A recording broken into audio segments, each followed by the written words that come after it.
Балалар, мектеп біздің екінші үйіміз. Мұнда әрбір оқушының қауіпсіздігін қамтамасыз ету басты міндет болып табылады. Біздің аман-есен мектепке келуіміз, және де мектепте қауіпсіз ортада білім алуымыз, барлығы қауіпсіздік шараларын қатаң ұстанумен тығыз байланысты. Бірақ кейде қауіпсіздік шаралары оқушыларға психологиялық қысым тудырып, олардың көкейінде әртүрлі үрейлер, жағымсыз эмоциялар пайда болуына әкеліп соғып жатады екен. Енді осы орайда оқушылардың ойы екіге бөлінеді. Оқушылар енді бүгінгі сабағымызды дәстүрден тыс пікірсайыс форматында өткізсек деп отырмын. Пікірсайысқа арқау болатын тақырып мектептердегі қауіпсіздік шаралары оқушыларға психологиялық қысым тудырады ма? Позиция таңдап алайық. Позицияны әдеттегідей тиын тастау әдісі арқылы анықтайтын боламыз. Бірінші қыздарға берейік. Қыздар, тиынның қай бетін таңдайсыңдар? Бел таңба бетін. Ұлдар, сендерге теңге беті қалды. Тиынның қайсы беті түссе, сол фракция позицияны таңдауға құқылы болады. Ал кеттік. Теңге беті түсті. Қыздар, оппозиция: Атырбек Ахмейір, Қыстаубай Ханзада, Азат Али, Бурдида Адина. Кипер Райым Құлжан, Мықтыбек Амина. Сәлем десем, сәлем десу салтымыз, сәлем менен сөз бастаған халқымыз. Қауіпсіздік шараларының қалыптасуы стресстің дамуына әкеледі. Жеке заттарды тексеру сияқты оқушылардың ойына сенімсіздік тудырып, және де қорқыныш үрейлері пайда болады. Бұл моральдық тұрғыда төменделіп, өмірі қиындай бастайды. Стресстің дамуы балалардың ойын өзгертіп тастайды. Қайырлы күн, сыныптастар. Мен Мұрат Айнұр, оппозиция фракциясына бірінші спикер боламын. Біз мектептердегі шаралар оқушыларға психологиялық қысым тудырмайды деп есептейміз. Шаралар ұйымдастырылған.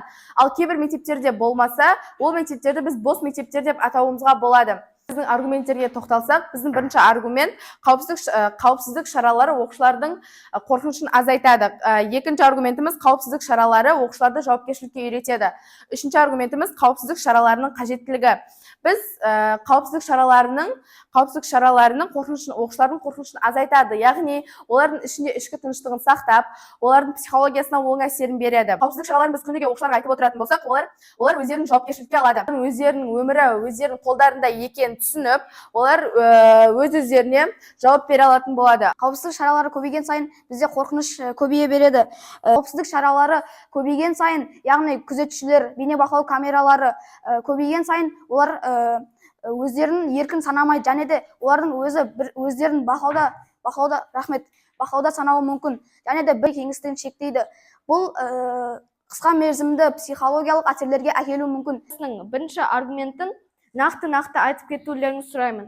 Ал екінші аргументі оқушылардың арасындағы түсініспеушілік деп айтып кеткен болатын.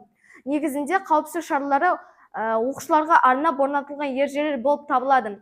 Ол ережелерді ұстанса, оқушылар өздерін әлде қайдан қауіпсіз сезінеді. Ал өрт болған жағдайда сол өрттің алдын алу үшін арнайы технологиялар орнатылады. Сол технологияны өрт болған жағдайда сол технология асып, төбеден су жауып, қоңырау шалынып, оқушыларды сыртқа шығарады. Мектепте оқушылардың физикалық және психологиялық қауіпсіздігін қамтамасыз ету өте маңызды болып саналады.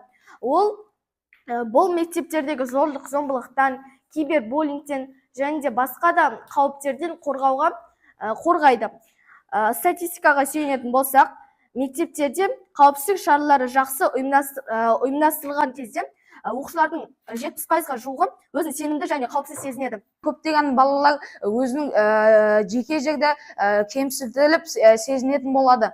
Біздің идея олардың идеяларынан гөрі басымырақ болды. Енді мен өз сөзімді ребатылмен бастасам, қауіпсіздік қорқынышты азайтады дедіңіз. Ал біздің бірінші аргументіміз қауіпсіздік оқушылардың қорқынышын азайтады деп айтамыз. Сіздер өздеріңіз дұрыс тыңдауларыңыз керек еді. Қазіргі таңда қауіпсіздік ережелері бүкіл жерге керек. Мектеп болмай, көше болмай, бүкіл жерге керек. Бұл ойын өте тартысты болды, және де маған өте қатты ұнады. Менің ойымша бұл ойын тамаша болды. Ютубта керемет сөз көрсетті. Бірақ менің ойымша жақсы ойын көрсеткен фракция оппозиция фракциясы. Бұл ойын өте қызықты болып өтті. Ойынға қарсылас болсақ та, өмірде қарсылас болмаймыз, дос болып қаламыз, қол алсамыз. Қауіпсіздік тек ережелерге байланысты емес. Ол біздің бір-бірімізге деген қарым-қатынасымызға, қолдауымызға да тәуелді.